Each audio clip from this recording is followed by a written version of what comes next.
नमस्कार मित्रों, मैं Neeraj Saxena, physics faculty. Last lecture में हमने गैल्वेनोमीटर पढ़ा है। गैल्वेनोमीटर में हम पढ़ चुके निलंबित कुंडली धारामापी, सस्पेंडेड कॉइल गैल्वेनोमीटर। अब इस लेक्चर में हमें पढ़ना है बी, है ना, यानी अब पढ़ना है कीलकित कुंडली धारामापी। ये कल आपको बता दिया गया था, या यूं कह दें कि जब मैं निलंबित कुंडली धारामापी को पढ़ा चुका था तो मैंने आपको ये क्लियर बता दिया था कि वो धारामापी सुग्राही है, सुविधाजनक नहीं है। ट्रांसपोर्टेशन में उसकी दिक्कत है, रीअरेंज करने में उसको दिक्कत है, फिर लटकी हुई कुंडली दोलन करती हुई स्थिर अवस्था में थोड़ा समय लगाएगी। इसलिए सुग्राही तो बहुत है, सुविधाजनक नहीं है। अब ये दूसरा जो हम पढ़ रहे हैं ये सुविधाजनक है। हो सकता है सुग्राहिता थोड़ी सी कम हो, लेकिन सुविधाजनक है। प्रयोगशाला में जो बच्चे यूज करते हैं ये वही धारामापी है, ठीक है। इसमें बस अपने को बेसिक प्रिंसिपल तो वही निलंबित कुंडली धारामापी का ही है। तो प्रिंसिपल अब आपको समझाना नहीं है, बस आपको ये समझाना है कि सुविधा के लिए आप क्या क्या चेंजेस कर रहे हो, क्या क्या संशोधन कर रहे हैं। यानी कुंडली को चुंबक के बीच में कैसे ठहरा रहे हैं, किस तरह से प्रत्यानयन बल उत्पन्न करने की व्यवस्था कर रहे हैं। तो कहने का मतलब इसमें प्रिंसिपल वही रहेगा, आपको यह बताना है कि हमने सुविधाजनक बनाने के लिए क्या क्या किया। तो देखते हैं सब। सुविधाजनक बनाने के लिए पहला काम तो ये किया कि सारी व्यवस्था कील पर कर दी, है ना। थोड़ा सा स्ट्रेट बनना जरूरी है, इसका पूरा चित्र इसके स्ट्रेट बनने पे डिपेंड करता है ना। ये कील है साहब, कीला किसे कह दें, पाइवेट। इसको ये ऊपर अपन ने डेप्थ में फंसा रखा है। अब अपन किसी भी तीखे एजेज को या तीखे सिरों को ऊपर और नीचे गहराई में फंसा दें और इन गहराइयों को फिक्स कर दें। ये साहब कील से फिक्स कर दी। तो अब ये कील जो बीच वाली दिख रही है आपको, ये कहीं भी जाने वाली नहीं है, क्योंकि ऊपर भी स्क्रू लगा दे, नीचे भी स्क्रू है। इनको हिंदी में बोलते हैं, जिनमें अपन ने कील को फंसाया, चूल। वैसे ये पाइवेट है ना। आप अंग्रेजी में बोलेंगे तो गहराई ऐसे बोल सकते हैं। ये कील है यानी कीलक है ना। वहां पर फास्फर ब्रांच का तंतु था, यहां पर फास्फोरस ब्रांच के तंतु के बजाय ये व्यवस्था कर दी, ठीक है साहब। तो पहली सुविधा तो ये दे दी कि यहां पे सस्पेंडेड नहीं रखा गया, है ना। बाकी अब बाकी में देखो आप, बाकी व्यवस्था वही है। ये वही ये वही नर्म लोहे की पटलित बेलनाकार क्रोट, बस सेम, कोई अंतर नहीं, है ना। इस पर सिंबॉलिकली वही विद्युत रुद्ध तांबे के तार की आयताकार कुंडली अपन सिंबॉलिकली दर्शा देते हैं ना, सिंबल दिखा देते हैं। ये सब ये आयताकार कुंडली, ये बेलनाकार नर्म लोहे की पटलित क्रोट पर लपेट दी, है ना। अभी नॉमेनक्लेचर कर दें। अब विपरीत दिशा में बलाघूर्ण के लिए क्या करोगे, यानी प्रत्यानयन बलाघूर्ण के लिए क्या करोगे। तो प्रत्यानयन बलाघूर्ण के लिए सर्पिलाकार, ये सब इस आकार की स्प्रिंग का इस्तेमाल किया गया, ऊपर भी और नीचे भी। यहीं से कुंडली को सप्लाई जाएगी, यानी ये T1 और T2 सप्लाई पॉइंट है ना। यहां से आपको सप्लाई देनी है जो कुंडली में चली जाएगी। कुंडली अपन ने दिखाई रखी। तो देखो साहब, अब सस्पेंडेड जैसी कोई चीज नहीं है, यानी लटकाई जैसी कोई चीज नहीं है। अब तो कीलकों के द्वारा या आपने जो बेलनाकार पर लिपटी हुई विद्युत रुद्ध तांबे की तार की कुंडलियों को, उनको कील के द्वारा चूल में फंसा के रख दिया। चूल में फंसा के रख दिया सा मतलब अब आप इस बीच के सेगमेंट को खींचोगे तो ऊपर भी फिक्स है, नीचे भी फिक्स है, बीच का सेगमेंट कहीं भी जाने वाला नहीं है। मैग्नेट तो आपको पता है इससे कि त्रिज्यीय चुंबकीय क्षेत्र हमें डेवलप करना है, तो त्रिज्यीय चुंबकीय क्षेत्र डेवलप करने के पॉइंट ऑफ व्यू से मैग्नेट की पोजीशन तो वही है, यानी वही अवतलाकार आकृति का मैग्नेट है, वैसा का वैसा ही जैसा निलंबित कुंडली धारा मापी में था। इसको भी स्क्रू से फिक्स कर दिया। अब चुंबक भी कहीं नहीं जा रहा, बीच का फ्रेम भी कहीं नहीं जा रहा, ये नॉर्थ और ये साउथ। मैग्नेटिक फील्ड बता दे, मैग्नेटिक फील्ड वही। ये ध्यान रखना, मैंने ये जो कुंडली बताई है मैं लिख देता हूं, सब नामांकित कर देता हूं ना। ये विद्युत रुद्ध तांबे के तार की कुंडलियां है ना, वो आयताकार कुंडलियां वो अपन जानते ही हैं। ये वही बेलन है ना, नर्म लोहे का कुछ अलग बेलन है। ये सर्पिलाकार स्प्रिंग है ना, एक एक जगह तो लिख दूं कम से कम। कौन से आकार की है? सर्पिलाकार की। ये सर्पिलाकार स्प्रिंग, ठीक है ना। फिर इसको भी क्यों लिखना छोड़े, है ना।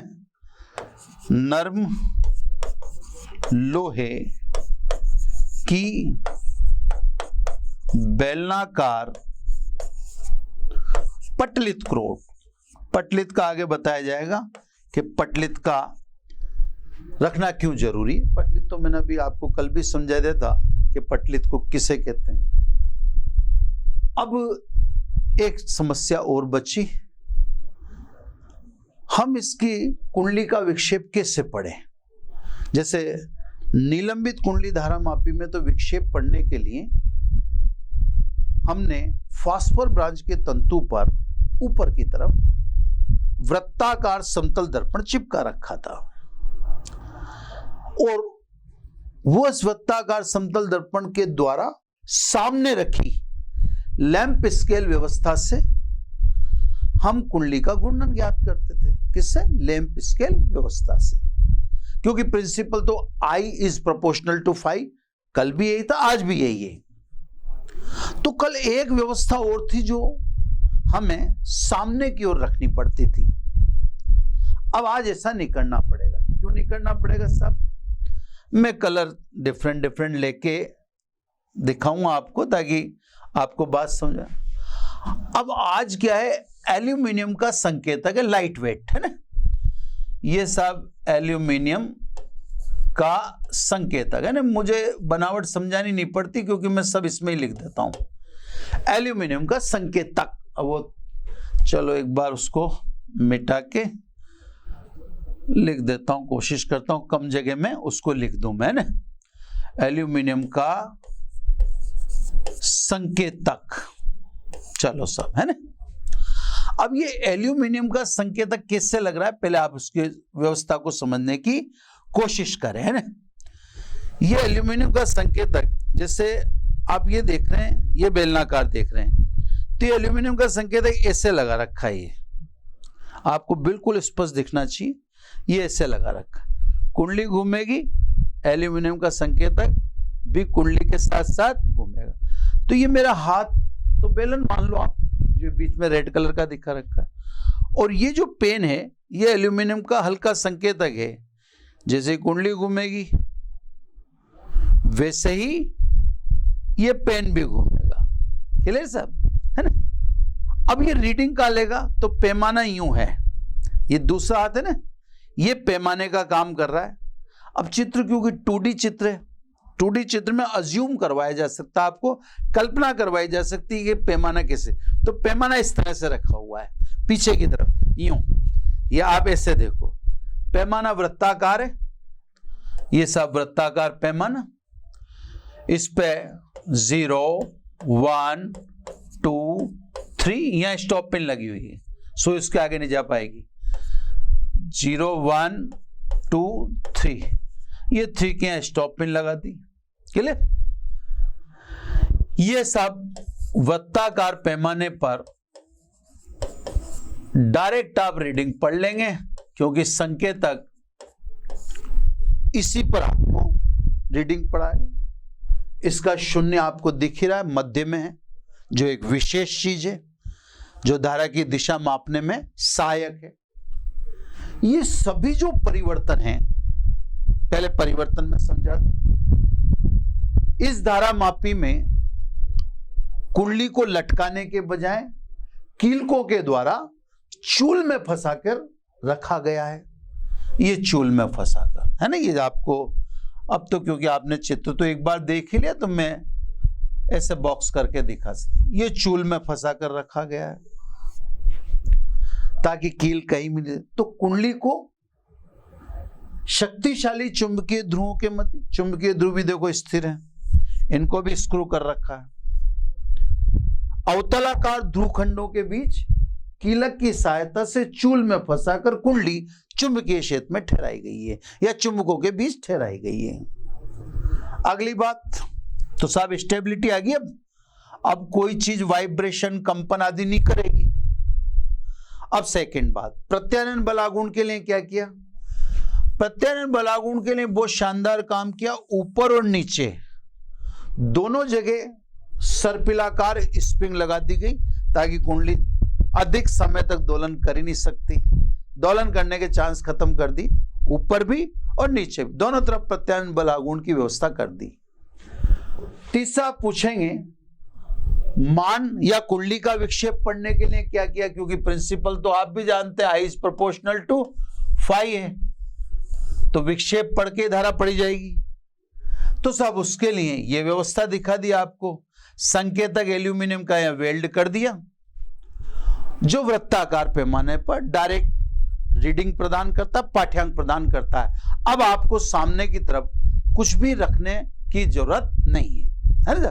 तो अब सामने आमने का कोई चक्कर रहा ही नहीं, बिल्कुल सामने है ना। ये सभी जो संशोधन है या महत्वपूर्ण संशोधन है, ये संशोधन करने वाले साइंटिस्ट का नाम है वेस्टन, है ना। इसलिए कीलकित कुंडली धारा मापी को वेस्टन धारा मापी भी कहते हैं। तो इसका ये दूसरा नाम है, और इसकी खासियत इसका शून्य बीचों बीच होना है ना। इसका शून्य मध्य में होना इसकी खूबी है। ठीक है, ये सब कीलकित कुंडली धारा मापी समाप्त। ठीक, लेबोरेटरी में जो धारा मापी आप देखते हैं वो यही वाला है। इसी से वोल्ट मीटर बनाते हैं, इसी से अमीटर बनाते हैं। क्लियर? तो कहने का मतलब, आप जो भी जब भी आपने देखा होगा जनरली लेबोरेटरी में, वो यही वाला होता है ना। सुविधाजनक है, सुग्राह्यता भले थोड़ी सी कम हो, क्योंकि देखो यहाँ फ्रिक्शन आ जाएगा, है ना, तो थोड़ी बहुत कंप्रोमाइज करना पड़ा, लेकिन सुविधाजनक है। क्लियर? ओवरऑल कल से या पिछले लेक्चर से इस लेक्चर तक आप ये तो समझ ही गए होंगे कि गैल्वेनोमीटर जो इंस्ट्रूमेंट है वो बड़ा प्रिकॉशनरी बनाया गया है, और वो एक संवेदनशील उपकरण है ना। उसमें कॉइल्स हैं, तो एकदम ज्यादा धारा उसमें आप नहीं भेज सकते, है ना। उसके अंदर कॉइल्स लगा रखी, कॉइल लगा रखी, आपने अगर अधिक धारा भेज दी तो हम विद्युत धारा के ऊष्मीय प्रभाव में पढ़ चुके, H is proportional to I square RT, third chapter में अपन ने पढ़ा था। अचानक धारा, ज्यादा धारा चली जाए धारा मापी के अंदर, कॉइल जल सकती है, विद्युत रुद्ध तांबे के तार की। यह भी हो सकता है। इसके अलावा सिग्नल या जो संकेतक है वो एकदम स्टॉप पिन से टकरा सकता है। ये स्टॉप पिन लगा रखी है, इधर भी लगा रखी है और उधर भी।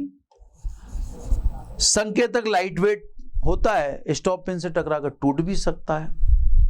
तो सब कहने का मतलब, जब भी आप इसको बरत रहे हो, इसका उपयोग कर रहे हो, तो ये ध्यान रख के करें कि ये संवेदनशील है। अब ये ध्यान रखने के लिए क्या करते हैं, तो मैं आपको एक छोटा सा एक चीज समझाता हूं। छोटी सी चीज है शंट, है ना। ये ऐसे कोई टॉपिक तो नहीं है, लेकिन आप इसकी प्रिकॉशन के लिए समझो, है ना।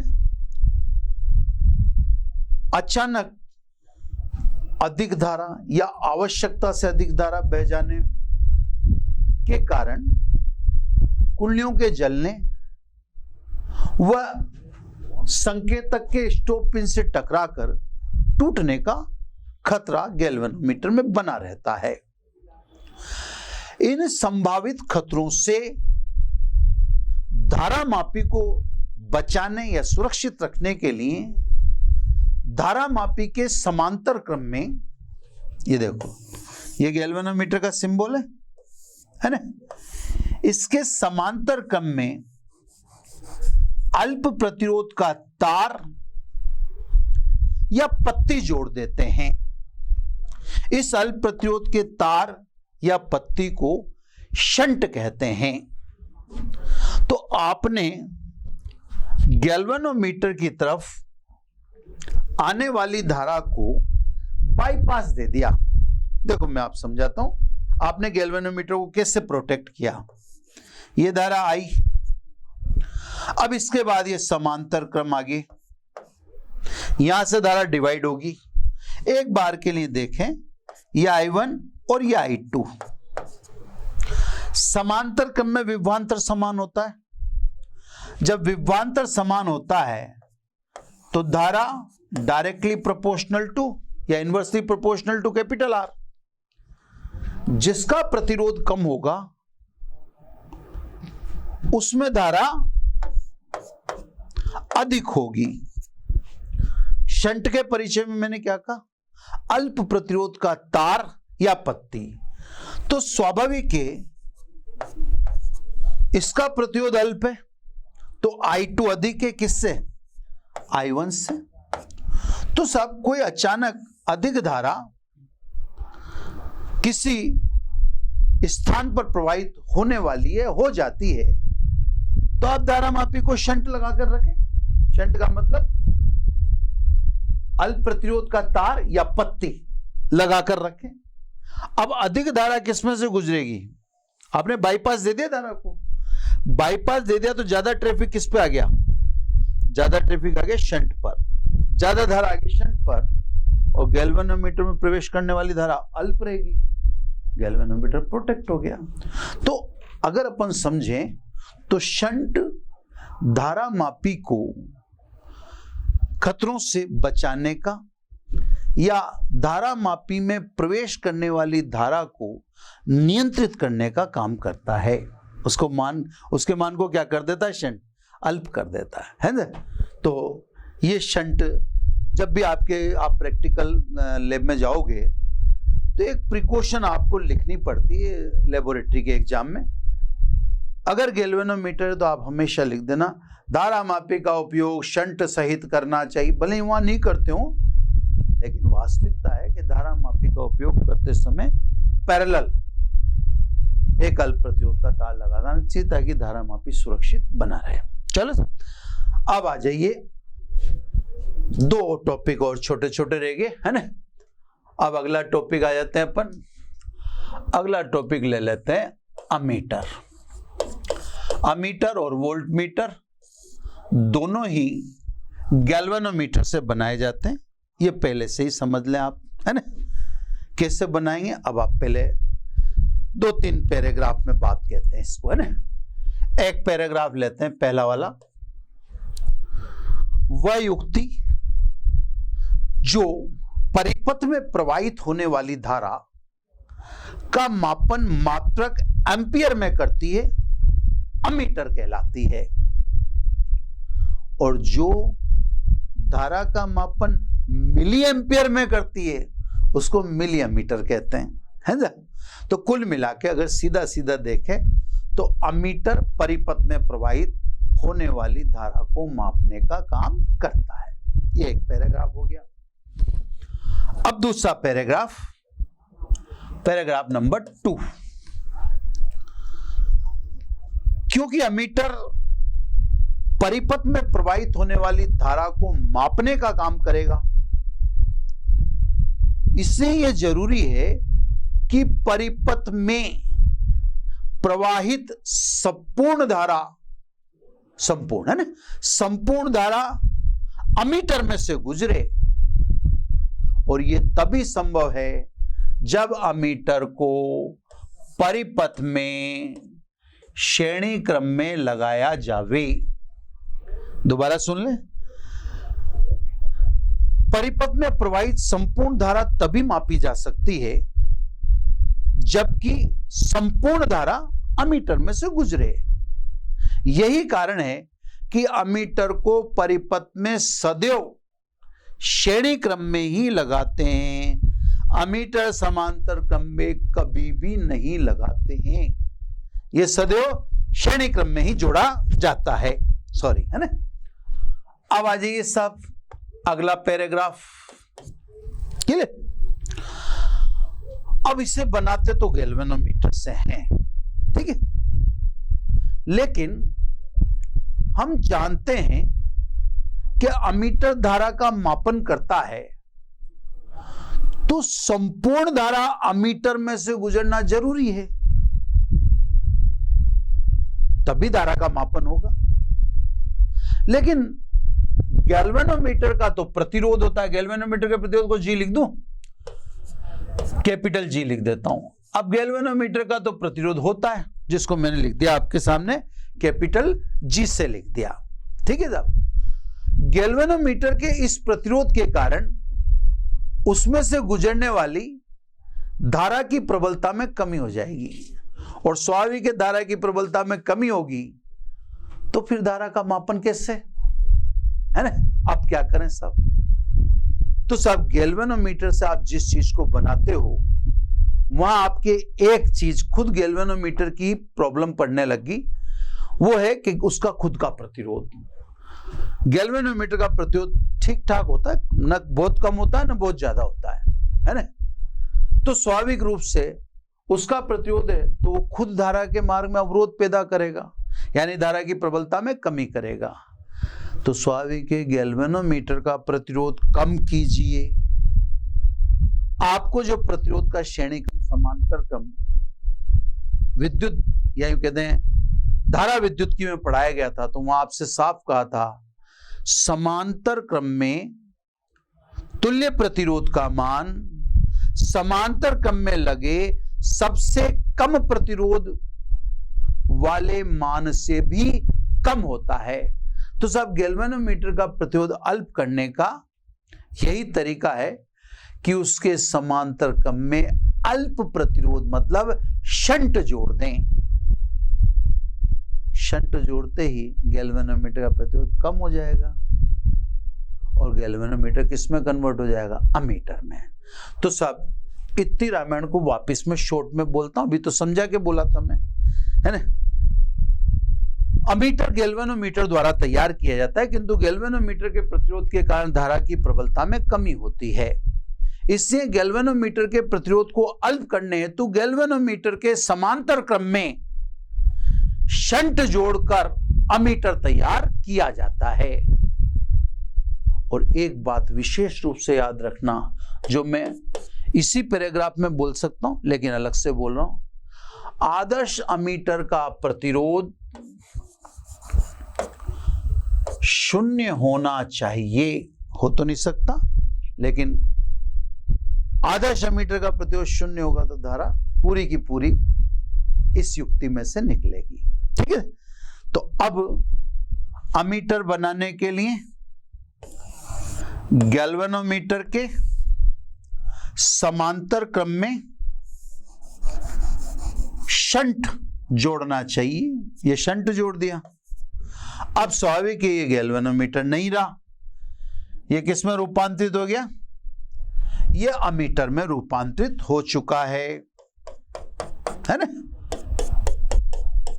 ये जो अब चीज बनी इसको आपको क्या बोलना चाहिए, रूपांतरित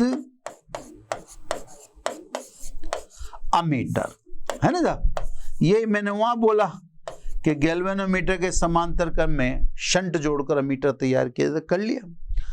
अब कैलकुलेशन छोटी सी, कोई विशेष कैलकुलेशन नहीं है।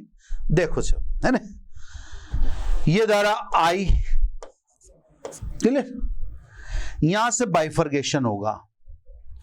अब ध्यान रखिएगा, गैल्वेनोमीटर में आप आईजी धारा से ज्यादा नहीं भेज सकते। अब आप कहेंगे आईजी क्या होता है, तो आईजी है पूर्ण स्केल विक्षेप के लिए आवश्यक धारा। समझा देता हूं मैं साइड में। ये गैल्वेनोमीटर है, ये इसका 0 है, इधर भी 1 2 और 3 है, और इधर भी 1 2 और 3 है। ये इसकी सुई है साहब। अब इसका विक्षेप ज्यादा से ज्यादा कितना होना चाहिए, 3 तक। इसके बाद तो फिर हम ने स्टॉप पिन लगा रखी इस जगह पर, तो है ना। अब ये सुई यहां से यहां चल जाए, इसके लिए जो धारा आप गैल्वेनोमीटर को देते हैं उसको कहते हैं आईजी। तो धारा आईजी गैल्वेनोमीटर के पूर्ण स्केल विक्षेप के लिए आवश्यक धारा है। आईजी से ज्यादा धारा तो गैल्वेनोमीटर में जा ही नहीं सकती। तो शेष धारा कितनी बची, आई माइनस आईजी। ये सब शंट को जाएगी, फिर वापस यहां से आई निकल ही जाएगी। अब यहां पर यह बात आती है कि हम तो भाई अलग अलग परास के मीटर बनाएंगे, जैसे 3 एम्पियर मापने वाला, आपकी आवश्यकता 5 एम्पियर मापने वाला भी हो सकता है, आपकी आवश्यकता 10 एम्पियर मापने वाला भी हो सकता है, क्योंकि आप तो गैल्वेनोमीटर को अमीटर में कन्वर्ट कर रहे हो।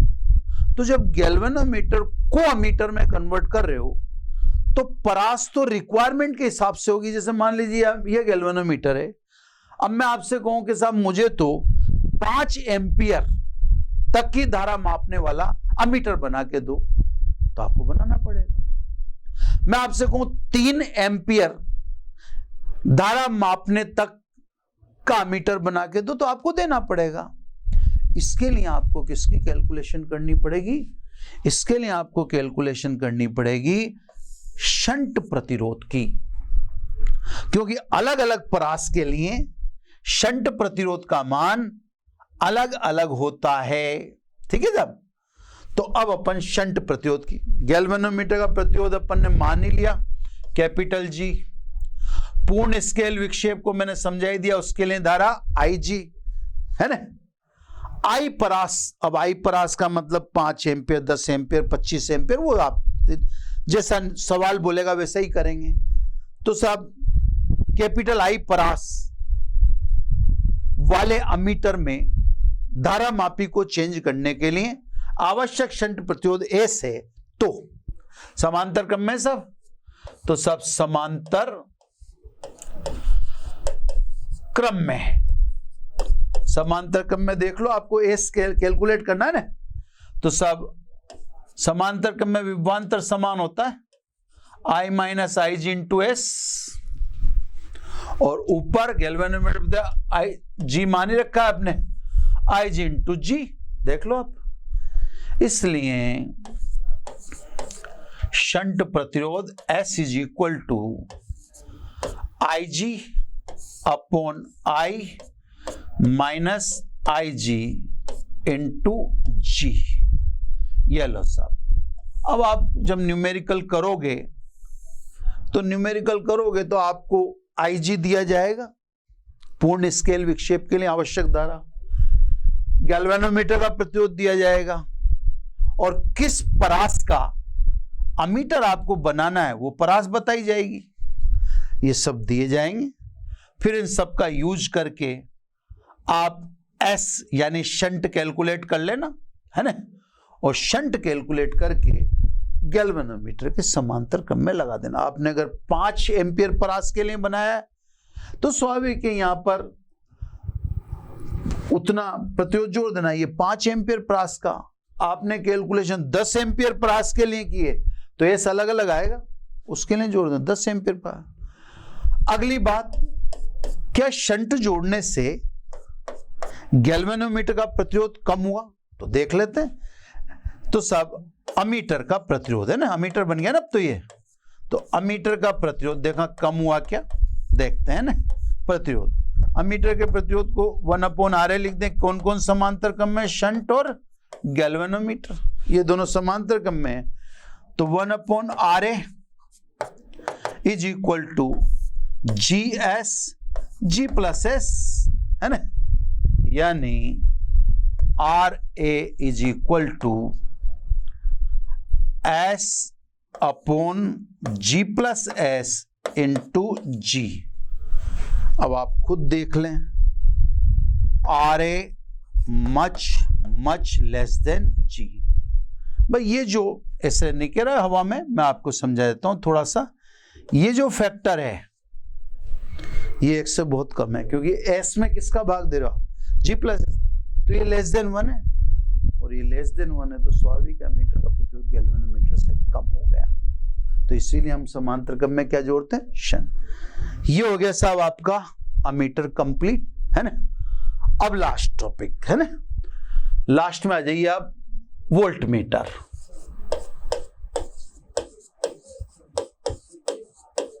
ये साहब एंड ऑफ द चैप्टर है।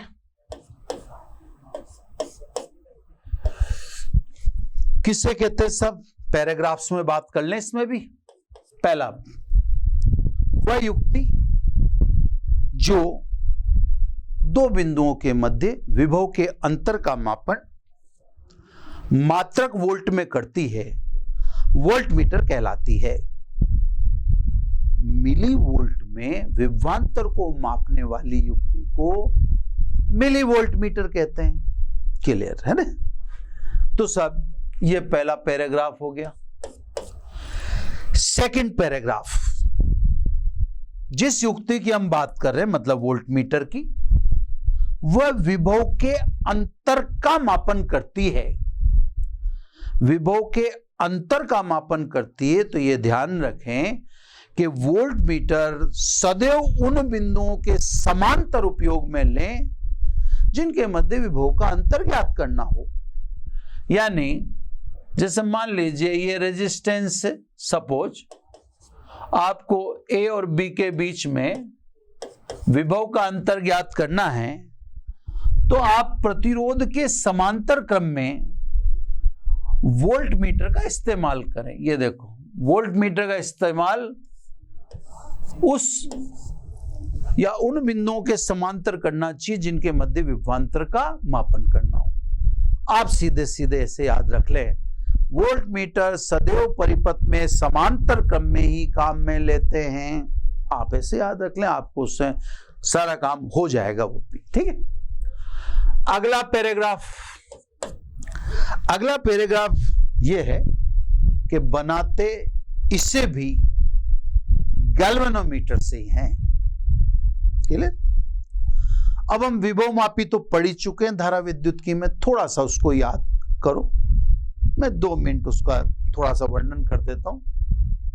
विभव मापी हमने पढ़ा था, तो हमने कहा था कि विभव मापी अविक्षेप बिंदु विधि पर आधारित उपकरण है, अर्थात विभव मापी मापन करते समय परिपथ से कोई धारा ग्रहण नहीं करता, और परिपथ से कोई धारा ग्रहण नहीं करता, इसे वो शुद्धता से नापता है।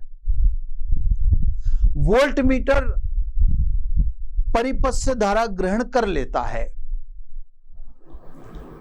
तो वोल्ट मीटर शुद्धता से नहीं नाप पाता। वोल्ट मीटर शुद्धता से नाप लेता, बशर्ते उसका प्रतिरोध अनंत होता। तो साहब अनंत प्रतिरोध हो नहीं सकता, इससे वोल्ट मीटर शुद्धता से माप नहीं सकता। लेकिन विभव मापी शुद्धता से नापता है, तो फिर विभव मापी को क्या बोलोगे? अनंत प्रतिरोध वाला वोल्ट, आदर्श वोल्ट मीटर बोलते हैं विभव मापी। तो कहने का इसका लब्बो-लुआब यह है कि वोल्ट मीटर धारा ग्रहण नहीं करना चाहिए। वापिस अपन आ जाए, I is proportional to R, galvanometer का प्रतिरोध लिख दिया मैंने, प्रतिरोध है ना। अब साहब अगर अपन गैल्वेनोमीटर का प्रतिरोध बढ़ा दें तो आई घटेगा, यानी गैल्वेनोमीटर से जो युक्ति बनेगी वो धारा अल्प लेगी। अब ये तो हो नहीं सकता है गैल्वेनोमीटर का प्रतिरोध अनंत कर दें, वो अनंत कर दें तो फिर धारा ही नहीं लेगा। वोल्टमीटर में प्रतिरोध अनंत नहीं हो सकता है ना, अपन उसको बढ़ा सकते हैं। प्रतिरोध बढ़ा देंगे तो वोल्टमीटर द्वारा ली गई धारा अल्प हो जाएगी। तो यही कारण है कि गैल्वेनोमीटर से वोल्टमीटर बनाने के लिए गैल्वेनोमीटर के श्रेणी क्रम में उच्च प्रतिरोध जोड़ देना चाहिए। वैसे आदर्श वोल्टमीटर का प्रतिरोध अनंत होना चाहिए, है ना। यहां पे भी मैं लिख देता हूं, ये भी एक जरूरी था, ये लिख दिया था मैंने, आदर्श एमीटर का प्रतिरोध 0 होना चाहिए और आदर्श वोल्टमीटर का प्रतिरोध अनंत होना चाहिए। यह विशेष रूप से याद देना। अब इसको सब क्योंकि डिटेल में बोल दिया तो फिर मैं मौलिक बात खत्म हो जाती है, इससे इसको मैं आपको एक बार शॉर्ट में बोल देता हूं। वोल्टमीटर गैल्वेनोमीटर से बनाया जाता है। वोल्टमीटर बनाने के लिए जरूरी है कि परिपथ से धारा ग्रहण नहीं की जावे। यही कारण है कि गैल्वेनोमीटर के श्रेणी क्रम में उच्च प्रतिरोध जोड़कर वोल्टमीटर तैयार किया जाता है। आदर्श वोल्टमीटर का प्रतिरोध अनंत होना चाहिए। ठीक है सर, अब बना देते हैं जैसी एडवाइस की अपन ने। ये सब गैल्वेनोमीटर और ये इसके श्रेणी क्रम में जोड़ा गया उच्च प्रतिरोध RH लिख दें। ये जो चीज अब आपके सामने दिख रही है इसको आप गैल्वेनोमीटर ना बोलेंगे, इसको बोलेंगे आप रूपांतरित वोल्टमीटर, है ना साहब। ये रूपांतरित वोल्टमीटर हो गया। अब जैसे वहां पर आपको बताया गया था कि परास आपको निर्धारित करनी पड़ेगी, तो यहां भी आपको परास निर्धारित करनी पड़ेगी। अलग अलग वोल्टता परास का आप वोल्टमीटर में कन्वर्जन कर सकते हो। 5 वोल्ट मापने वाला, 10 वोल्ट मापने वाला, 3 वोल्ट मापने वाला, मैंने लिख दिया V वोल्ट मापने वाला, है ना। अब की बार प्रवाहित धारा IG से ज्यादा हो ही नहीं सकती क्योंकि गैल्वेनोमीटर में इससे ज्यादा धारा अलाउ ही नहीं है। IG पूर्ण स्केल विक्षेप के लिए आवश्यक धारा है, तो अब तो श्रेणी क्रम में IG से ज्यादा आप धारा डाल नहीं सकते। तो सब हमें किसी गैल्वेनोमीटर को अलग अलग परास वाले वोल्टमीटर में चेंज करना है इस गैल्वेनोमीटर। तो स्वाभाविक है श्रेणी क्रम में जोड़े गए उच्च प्रतिरोध का मान अलग अलग होगा।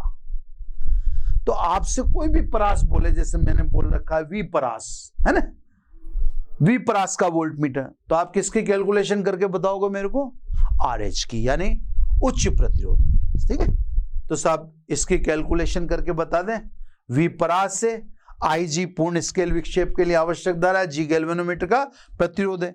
तो यहां तो साहब V बराबर IG, ये दोनों श्रेणी क्रम में ही सही, G प्लस RH, यानी G plus RH is equal to V upon IG। तो सब श्रेणी क्रम में जोड़ा गया उच्च प्रतिरोध कैसे कैलकुलेट करेंगे? V upon IG minus capital G, ये फॉर्मूला है सब। इस फॉर्मूले के द्वारा आप अलग अलग परास V के लिए, V के मान रख देना, जोन्सा कन्वर्जन का कहते हैं। V यहां रखिएगा, गैल्वेनोमीटर का प्रतिरोध फिक्स होता ही है, IG फिक्स है, इसे वो दोनों रख दिया जाएंगे।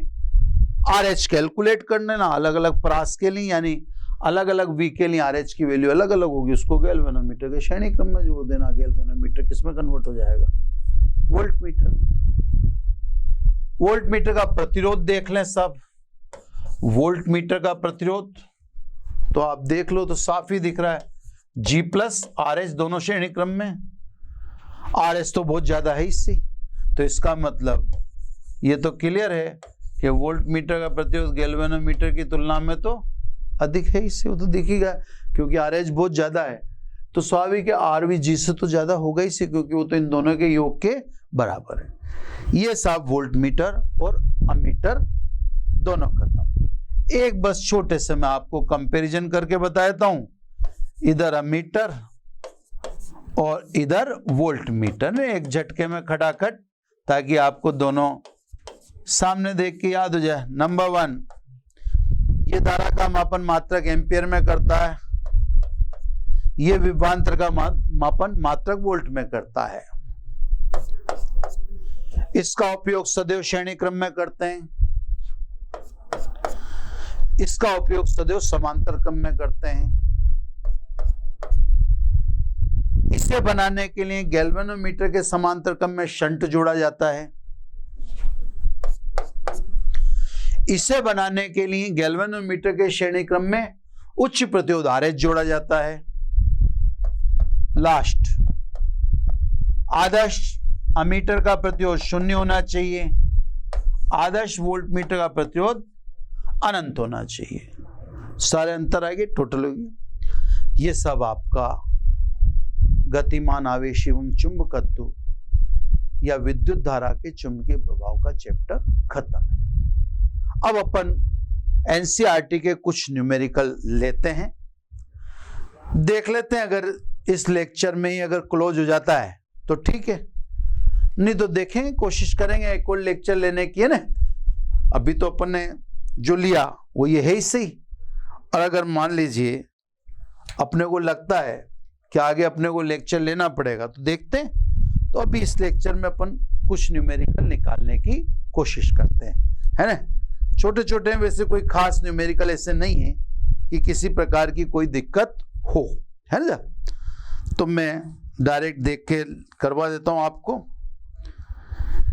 एक तो साहब ये दिशा वाले जैसे ले लेते हैं, ये कह रहा है क्षैतिज तल में, तीसरा न्यूमेरिकल ले रहा हूं मैं। कोशिश कर रहे हैं अपन कि इसी में काम हो जाए, अपना ज्यादा टाइम नहीं लगे, 5-10 मिनट का ये बढ़ जाए एपिसोड, कोई दिक्कत नहीं है। क्षैतिज तल में रखे एक लंबे सीधे तार में 50 एम्पीयर धारा है। तार में धारा 50 एम्पीयर, लंबे सीधे तार की बात कर रहा है ना। ये धारा उत्तर से दक्षिण, ये धारा उत्तर से दक्षिण, है ना, नॉर्थ टू साउथ धारा की दिशा बता दी। तार के पूर्व में 2.5 मीटर दूर, ये 2.5 मीटर दूर, कहां पर, पूर्व में, दिशा की वजह से करवा रहा हूं सब। पूर्व में 2.5 मीटर दूरी पर स्थित किसी बिंदु पर चुंबकीय क्षेत्र का मान, वो दिशा बताओ, है ना। तो सब पहले तो मान बता दो खटाखट। B बराबर μ0I अपॉन 2πd। μ0 अपन जानते ही है 4π इंटू 10 की पावर -7, ये तो μ0 की वैल्यू है। I इसने बताई रखा है 50 एम्पियर। 2π डिस्टेंस इसने मीटर में दे रखी है 2.5, ये 2π से ये 2 बार कट गया, है ना। ये साहब 20 बार कट गया, है ना, क्लियर। तो ये हुआ सब आपके 20 दूनी 40, 4 इंटू 10 की पावर -6 टेस्ला। देखो कैलकुलेशन की मैं कोई गारंटी नहीं देता हूं, ये आपको बार बार कहता भी हूं, क्योंकि आपके सामने लाइव कर रहे हैं तो कैलकुलेशन आप कर लिया कीजिए। हमारा काम फॉर्मूला समझाना और उसमें वैल्यू पुट करना है। अब अगला काम डायरेक्शन का है ना। अगला काम डायरेक्शन का ले लेते हैं। धारा उत्तर से दक्षिण की तरफ, तो उत्तर आपकी तरफ, दक्षिण मेरी तरफ, पूर्व मेरा, पश्चिम मेरा। बिंदु है पूर्व की तरफ, तो बल की चुंबकीय क्षेत्र की दिशा क्या होगी। तो धारा उत्तर से दक्षिण, देखो धारा की दिशा में अंगूठा कर दिया, उत्तर से दक्षिण। उत्तर आपकी तरफ है, दक्षिण ये बोर्ड की तरफ है, पूर्व इधर है, पश्चिम है, ठीक है। बिंदु कहां पर है, पूर्व में, ये बिंदु पूर्व में आ गया दोबारा, है ना। ये देखो अंगूठा उत्तर से दक्षिण, पूर्व पश्चिम, ये बिंदु कहां पर है, पूर्व में। तो बताओ चुंबकीय क्षेत्र की दिशा क्या होगी, ऊर्ध्वाधर ऊपर की ओर, ठीक है साहब। तो चुंबकीय क्षेत्र किधर है? ऊर्ध्वाधर ऊपर, ठीक है। चलो नेक्स्ट लेते हैं अपन, खटाखट है ना, कुछ ज्यादा अपने को काम नहीं करना है ना। नेक्स्ट क्वेश्चन नंबर 4 में भी ले लेते हैं खटाखट, उससे दिशा दिखानी एक बार और आपको चांस दे देते हैं। क्वेश्चन नंबर 4, क्वेश्चन नंबर 4 में वही है, व्योमस्थ खिंचे बिजली के तार में 90 एम्पियर की धारा है। वही दिशा दिखाने के लिए दोबारा करवा रहा हूं एक और। 90 एम्पियर की धारा है, ये धारा पूर्व से पश्चिम की ओर है ना, ये धारा पूर्व से पश्चिम है ना, दिशा पे फोकस हो जाएंगे इस बार अपन, क्लियर।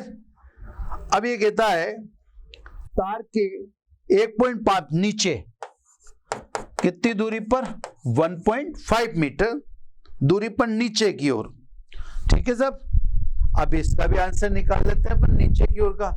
तो चुंबकीय क्षेत्र तो आप समझ ही होंगे, अनंत लंबाई के तार के कारण μ0I/2πd। जब तक अपने को कोई तार का पर्टिकुलर स्पेसिफिकेशन न दे, ये होना चाहिए कि सब तार अनंत लंबाई का ही है। तो μ0 यानी 4π इंटू 10⁻⁻7, आई यहां पे 90 है ना, 2π डिस्टेंस यहां पर 1.5 है, वो ये तो 2 टाइम्स कटा ही सही है ना। अब ये 60 बार 1.5 छक्का 90 वो कर लेना आप है ना।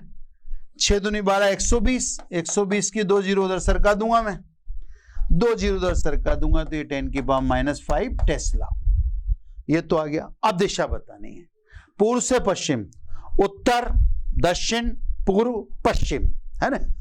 तो धारा पूर्व से पश्चिम, देख लो आप अंगूठा, पूर्व से पश्चिम धारा जा रही है। बिंदु नीचे, बिंदु नीचे, तो चुंबकीय क्षेत्र बोलो किधर हुआ? पूर्व से पश्चिम, धारा की दिशा में अंगूठा रख दिया, बिंदु नीचे की तरफ है, बिंदु नीचे की तरफ तो 4 उंगलियां नीचे की तरफ कर दी, तो उत्तर दक्षिण। तो बल की दिशा किधर है? चुंबकीय क्षेत्र किस दिशा में हुआ? दक्षिण दिशा में। दिख गया आपको? दोबारा ये देखो, पूर्व से पश्चिम, बिंदु नीचे, दक्षिण है ना। तो ये सब दिशा वाले के चक्कर में अपन ने ये 2 चीजें निकाल ली। आगे छोटे छोटे कर रहे हैं सब, ज्यादा कोई बहुत विशेष चीज नहीं है ना, क्लियर। चलो 1 मिनट है ना। नेक्स्ट क्वेश्चन नंबर 5 अपने को, चलो 5 में सिंपल है, ज्यादा कोई खास नहीं, इसमें भी टाइम नहीं लगेगा है ना। क्वेश्चन नंबर 5 में है, एक तार जिसमें 8 एम्पियर धारा प्रवाहित हो रही है।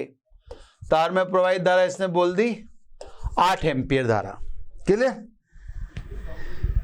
इसके बाद इसने बोला 0.15 टेस्ला के एक समान चुंबकीय क्षेत्र, चुंबकीय क्षेत्र इसने बोल दिया 0.15 टेस्ला का एक समान चुंबकीय क्षेत्र में क्षेत्र से 30 डिग्री का कोण बनाते हुए, तार कितने डिग्री का कोण बनाते हैं?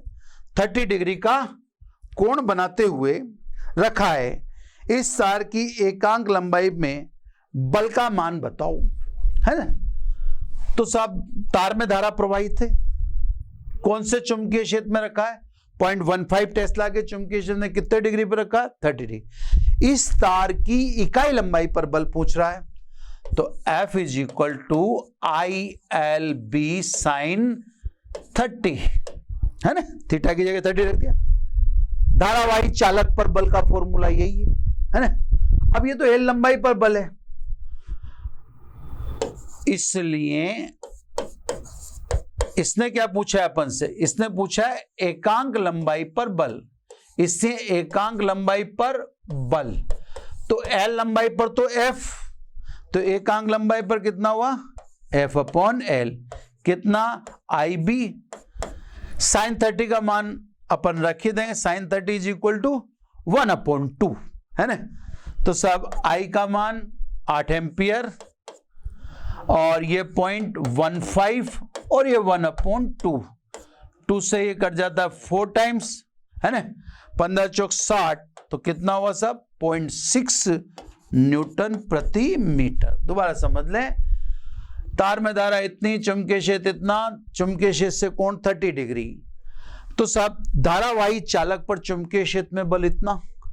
अब ये पूछा एकांक लंबाई पे, तो एकांक लंबाई पर बल F/L, थीटा इसने 30 दे रखा, sin 30 = 1/2, ये मैंने रख दिया, बाकी मान रख दिया। कैलकुलेशन आप क्वेश्चन नंबर 7, ठीक है, जो ऑर्डर है वैसा का वैसा ही करा रहा हूं मैं।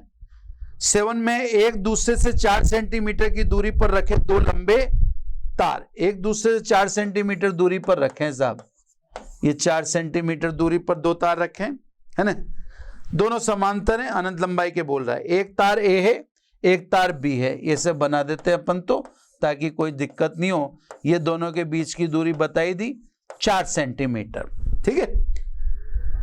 अब ये कह रहा है ए और बी में 8 एम्पियर और 5 एम्पियर, इसमें धारा I1 ये 8 एम्पियर, थोड़ा सा इधर लिख दूं, है ना, मेरे हाथ में टेप भी है और ये भी है, तो अपन थोड़ा सा इधर लिख देना। इसमें धारा को मैं I1 बोल देता हूं, I1 I2 के मान अलग से लिख दूंगा ना। तो सब इसमें धारा I1 और इसी दिशा में बोल रहा है ये, इसी अभी एक ही दिशा में, इसमें धारा I2, यहां लिख देता हूं। I1 की वैल्यू इसने दी है साहब आपको क्वेश्चन नंबर 7 में 8 एम्पियर, और I2 की वैल्यू इसने दी है 5 एम्पियर, क्लियर। अब इसका सीधा सा पूछना है तार ए, ये इसको मैं फोकस कर देता हूं, अलग पेन ले लेता हूं या अलग कलर ले लेता हूं, है ना। तार ए के बारे में कुछ पूछ रहा है, ये कह रहा है तार ए की 10 सेंटीमीटर लंबाई पर बल बताइए। इस तार ए पर एक खंड ले लिया इसने, ये कितना लंबा है 10 सेंटीमीटर, इस पर आपको बल का मान बताना है, ठीक है साहब। तो सब इस पर बल का मान, अब देखो एकांक लंबाई पर बल का फॉर्मूला अपन ने एम्पियर के मात्रक की परिभाषा दी थी, उस समय पढ़ा था। ए पर, ठीक है, लंबाई अपने को 10 सेंटीमीटर लेनी, 10 सेंटीमीटर का मतलब 10⁻⁻1 मीटर। ये जो एम्पियर मात्रक वाली परिभाषा थी या सूत्र था, या अनंत लंबाई के समांतर तारों के बीच में जो इकाई लंबाई पर बल की गणना की थी अपन ने, इस फॉर्मूले को पढ़ाने के ठीक बाद फिर उसी से अपन ने मात्रक एम्पियर की परिभाषा दी थी, वो सूत्र ये रहा। ये इकाई लंबाई पर बल बताता है, तार की इकाई लंबाई। ये पूछा इकाई लंबाई पे मत बताओ, इस लंबाई पे बताओ। तो साहब एल लंबाई पर, तार ए की एल लंबाई पर बल कितना, μ0 I1 I2 2πd into L, ये न्यूटन हो जाएगा, ये न्यूटन प्रति मीटर था, सिंपल। चलो साहब कैलकुलेशन करो, μ0 तो वही 4π इंटू 10⁻⁻7 I1 I2, तो ये 8 और 5, ये I1 I2 रख दिया। L का मान 10⁻⁻1, ये L का मान 10⁻⁻1 अपॉन 2π, डिस्टेंस 4 सेंटीमीटर, 4 सेंटीमीटर को मीटर में कन्वर्ट करो, ये मीटर में कन्वर्ट कर दिया 100 का भाग देके।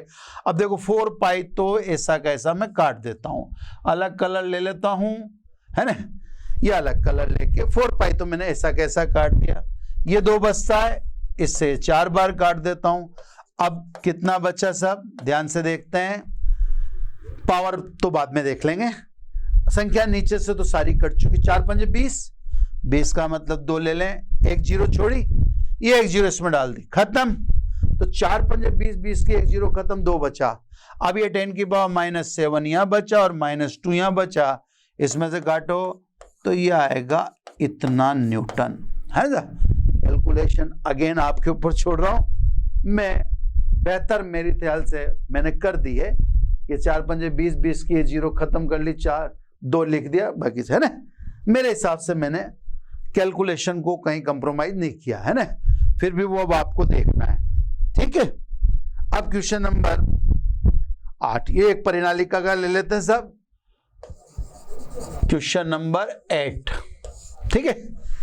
सोलेनोइड का पास फेरों वाली परिनालिका की लंबाई 80 सेंटीमीटर है, ये 80 सेंटीमीटर परिनालिका की लंबाई दे दी। 80 सेंटीमीटर का मतलब अब 0.8 मीटर हो गया, है ना। और पावर में लिखना चाहो, देखो आपकी इच्छा है, इसको ऐसे भी लिख सकते हो, 100 का भाग ऐसे भी दे सकते हो, मीटर में तो कन्वर्ट करना पड़ेगा। इसमें 5 परतें हैं, परतों की संख्या 5 है सब, है ना, जिसमें प्रत्येक में 400 फेरे हैं। तो सब एक परत में 400 फेरे, और ऐसे कितने परत, 5 परतें हैं। तो इसका मतलब कुल फेरों की संख्या कितनी होगी? तो भाई जगह कम होती है तो पहले 500 फेरे लपेट दिए, फिर 500 लपेट 400 लपेट दिए, ऐसे कितनी बार लपेटे बना दिए? 5 बार। तो हर बार एक चीज पर आपने 400, फिर 400 के ऊपर वापस 400, फिर 400 वापस, फिर 400 वापस, फिर 400, 5 बार 400 400, तो स्वाभाविक कुल फेरों की संख्या 2000 हो जाती है। परिनालिका का व्यास 1.8 सेंटीमीटर है। अब देखो ये व्यास है, इसको मैं डी लिख रहा हूं, 1.8 सेंटीमीटर। इसको मैं एंटरटेन नहीं कर रहा, क्योंकि मुझे जहां तक ध्यान है कि परिनालिका का व्यास जनरली काम में कहीं पर भी नहीं आता है, इससे मैं उसको एंटरटेन ही नहीं कर रहा, ठीक है। अब ये कहता है कि परिनालिका की अक्ष पर चुंबकीय क्षेत्र का मान बताओ, है ना। इसमें धारा 8 एम्पियर प्रवाहित है, तो अक्ष पर चुंबकीय क्षेत्र का मान, तो प्रवाहित धारा का मान इसने बता दिया 8 एम्पियर। तो एक तो साहब ये ध्यान रखिएगा, परिनालिका में हालांकि मैं गारंटी 100% नहीं देता, पर कभी व्यास और त्रिज्या काम आती नहीं है। ये दे देता है, इसका काम है देना, लेकिन आती नहीं है जनरली ना। फिर भी आप जहां भी यूज करो सोच समझ के यूज करना। ये परिनालिका की अक्ष पर चुंबकीय क्षेत्र का फॉर्मूला, जहां पर स्मॉल एन कहता है इकाई लंबाई में फेरों की संख्या, तो स्मॉल एन का मतलब n/l इंटू आई, वैल्यू पुट कर दो। ये तो हो गया आपके, इसको संख्या में रख दें तो 12.56 इंटू 10 की पावर -7, 4 पाई लिखते हैं ना अपन। तो अब यहाँ पाई से पाई जनरली तो कट जाता था, परिनालिका में कहाँ कटेगा? तो जहां पाई से पाई कट जाता तो वहां तो 4 पाई लिख दो आप, लेकिन जहां नहीं कटता फिर वहां 12.4 पाई का मतलब 4 इंटू पाई, 4 इंटू पाई यानी 12.56, पाई का मतलब 3.14, उसको 4 से गुणा करोगे तो ये आएगा। n/l फेरों की संख्या 2000, कुल लंबाई अब 0.8 रख दें, जो अपनी सुविधा के जनक कैलकुलेशन में। धारा कितनी? धारा 8 एम्पियर, वेरी गुड। तो ये तो साहब 10 बार सीधा सीधा कट ही गया। अब देखते हैं सब, है ना, इसको इधर मल्टीप्लाई करते हैं, 6 दूनी 12 का 2, हासिल का 1, 5 दूनी 10, और ये 12 है ना, 10 और 1 11, 11 का 1, और 12 दूनी 24 और 1 25, ये कर लेना। ये दोनों का मैंने मल्टीप्लाई कर दिया, 3 जीरो छोड़ी, 3 और 1 4 जीरो, 4 जीरो इधर डाली तो 10 की पावर -3 टेस्ला, ठीक है ना। अब मेरे हिसाब से बेस कैलकुलेशन होगी, इसको 2 से गुणा कर दिया, ये 3 जीरो और 1 ये 4 जीरो, 4 जीरो इसमें जोड़ी तो ये आ गया। ये क्वेश्चन नंबर 8 परिनालिका का भी क्वेश्चन आपको मिल गया, है ना। क्वेश्चन नंबर 9 है ना, चलो पेज चेंज कर लेते हैं खटाखट। मेरा ख्याल है पर्याप्त समय में सारा काम हो रहा है। क्वेश्चन नंबर 9, एक वर्गाकार कुंडली जिसकी प्रत्येक भुजा 10 सेंटीमीटर है, वर्गाकार कुंडली है, भुजा 10 सेंटीमीटर है यानी 10 की पावर -1 मीटर। वर्गाकार कुंडली है तो क्षेत्रफल कितना हो गया? भुजा का स्क्वायर, और भुजा का स्क्वायर करेंगे तो 10 की पावर -1, 10 की पावर -1, ये सब मैंने वर्ग का क्षेत्रफल भी निकाल दिया, ठीक है। 10 सेंटीमीटर में फेरे 20 हैं, इसमें फेरों की संख्या इसने बता दी 20, ठीक है। और इसमें 12 एम्पियर धारा प्रवाहित हो रही है, तो प्रवाहित धारा का मान 12 एम्पियर, यह भी इसने बता दिया, है ना। वर्गाकार कुंडली है, उसकी भुजा बता दी और फेरों की संख्या बता दी, है ना। अब ये कह रहा है कुंडली ऊर्ध्वाधर लटकी हुई है, इसके तल पर खींचा गया लंब 0.8 टेस्ला, चुंबकीय क्षेत्र बोला इसने 0.8 टेस्ला, है ना, के चुंबकीय क्षेत्र से 30 डिग्री का कोण बनाता है। अब देखो साहब इसमें क्या है, दिमाग इससे नहीं लगाना पड़ा कि इसने वही कोण दे दिया जो अपन मांगते हैं। अपन यही मांगते हैं तल के लंब का चुंबकीय क्षेत्र से कोण, तो इसने कह दिया तल के लंब का चुंबकीय क्षेत्र से कोण 30 डिग्री है ना। कुंडली पर बल आघूर्ण का मान बताइए। कुंडली पर कितना बल आघूर्ण लग रहा है, आपको उस बल आघूर्ण का मान बताना है ना। तो कुल मिला के ये अपने को पूछ रहा है, सिंपल है ना, और तो ज्यादा कोई विशेष नहीं है, फिर विशेष होते तो अभी देखते हैं ना। पहले बल आघूर्ण, तो टो बराबर NIAB साइन थीटा, थीटा का मतलब 30 हो गया, तो n का मान कितना 20, धारा I कितनी बोली इसने 12, क्षेत्रफल 10 की पावर -2 है ना, क्षेत्रफल भी आ गया, चुंबकीय क्षेत्र 0.8 टेस्ला और साइन 30 इज इक्वल टू 1/2। तो ये 1/2 को अपन इधर डाल दें, ये 10 है ना साहब।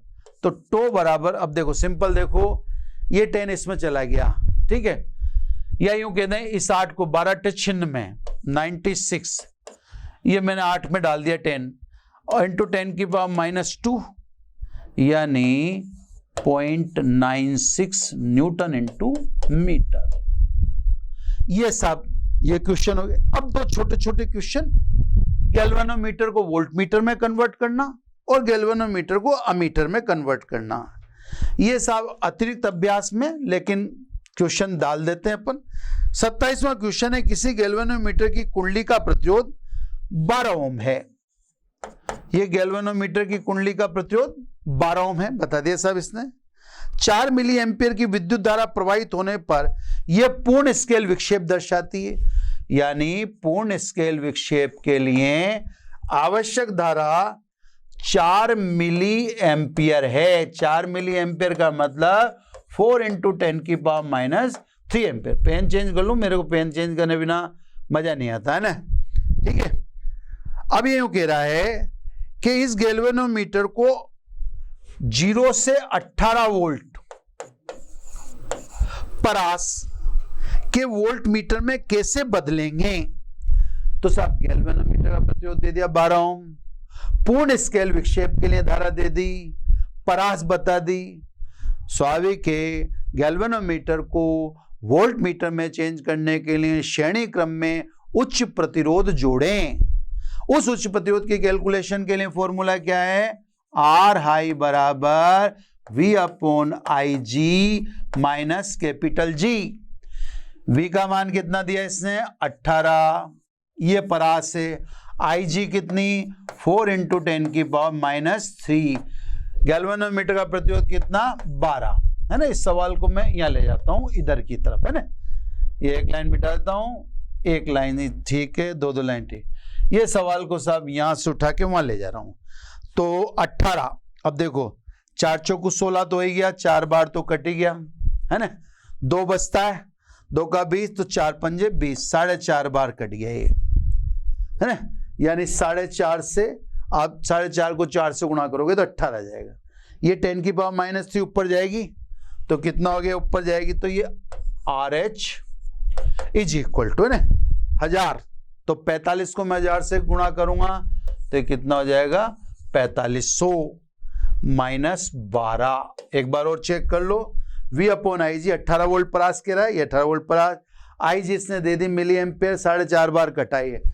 अब अपन देखो हिंदी मीडियम के तो खटाखट काट कूट देते हैं है ना, 4 चौको 16, 2 बचा तो 0.2 20, 4 पंजे 20, ठीक है, 4.5 ये 1000 से गुणा करा 4000।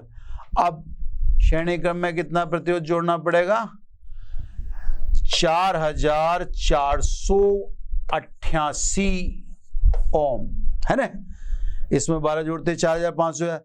तो गैल्वेनोमीटर लो और उसके श्रेणी क्रम में 448 है ना, 4488 ओम का प्रतिरोध जोड़ दो। ये गैल्वेनोमीटर अब कितनी परास वाले वोल्ट मीटर में कन्वर्ट हो चुका, 18 वोल्ट परास। ये अभी आपको सिखाया था, बस लास्ट है ना। अब अमीटर में, अमीटर का और कर लेते हैं। अमीटर को चेंज में ये क्वेश्चन नंबर 28, ये लास्ट क्वेश्चन है साहब। ये है साहब, किसी गैल्वेनोमीटर की कुंडली का प्रतिरोध 15 ओम है। इसमें थोड़ी सी कैलकुलेशन कई बार फंस जाती है, इसलिए इसको ज्यादा एंटरटेन नहीं करूंगा। यह गैल्वेनोमीटर की कुंडली का प्रतिरोध यानी कैपिटल G, 4 मिली एम्पियर विद्युत धारा होने पर पूर्ण स्केल विक्षेप है।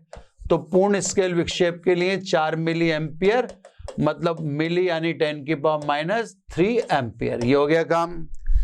अब ये कह रहा है इसे अमीटर में बदलें जिसकी परास कितनी हो 0 से 6 एम्पियर। 0 से 6 एम्पियर अमीटर की परास में इसे बदलें, आपको क्या करना रहेगा। तो लास्ट क्वेश्चन है, मैं क्लोज कर देता हूं सभी और इस क्वेश्चन को खत्म कर देते हैं।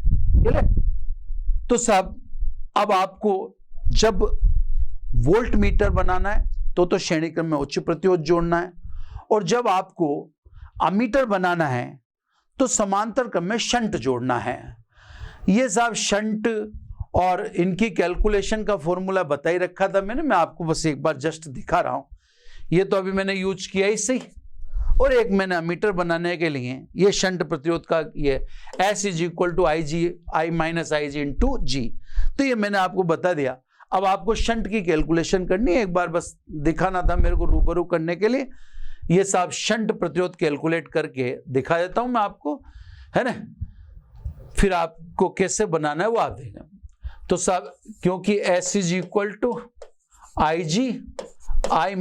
I-Ig ये थोड़ी सी कैलकुलेशन Ig की वजह से कठिन हो जाती है। 4 × 10⁻³ I 6 माइनस, अब इसको यहाँ देखो, यहाँ लिखता हूं मैं मिली में ऐसे इंटू G का मतलब 12। अब ये नीचे की जो वैल्यू है इसको 6 ही मान लो आप, तो सुखी रहोगे, नहीं तो फंस जाओगे ना।